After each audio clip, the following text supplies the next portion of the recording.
Thank you for joining me for the final in a series of 6 videos about making effective projects. Today I'm talking about marketing, and if you have a budget of several $1,000s and you're able to hire a marketing expert, I certainly don't think that I'm going to tell you something that would be useful.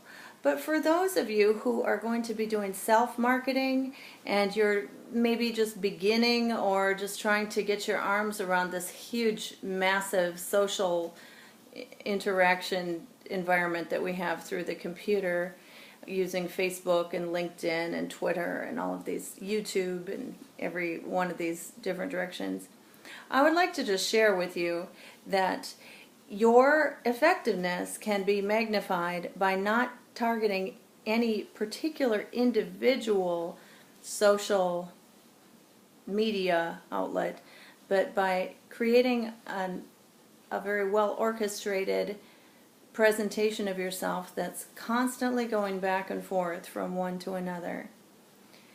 If you haven't got a website, I would recommend a website as a good starting point, because your Facebook and your LinkedIn and your Twitter and everything can always come right back to that website.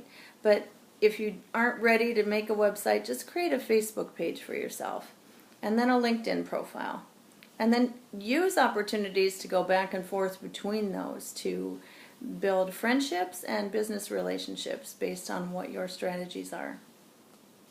I'd be glad to provide more information for you about this, but because it's such a tremendously large subject matter, I'd like to just encourage you to do some experimentation by looking at some of the people that you admire that are well connected in the social media networks, and notice how they've got cross links between their Facebooks and their LinkedIns and their Twitters and YouTube and Google Plus and all of those.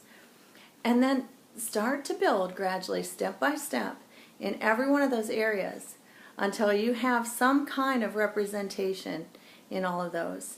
And over time, you can build some consistency, and it's not like you're going to be able to build Rome in a day.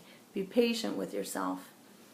Probably the most influential decision that I've made in getting into all of this is to start making videos. I believe that by making videos, I've got an advantage because I'm using my voice and my face and my words. And when you have only words, you don't get as much exposure in front of your audiences, and they can't really quite fall for you as easily. Don't be afraid to get your face out there, and don't be afraid to use that voice. You've got it for a reason, and people may or may not like you, but the ones that do, those are the ones that your attention needs to be on. And the ones that don't, who cares? Just let them go. I appreciate that you've been with me for this series on how to get effective projects started and completed. And if you have any observations, I hope you'll put them in the comments.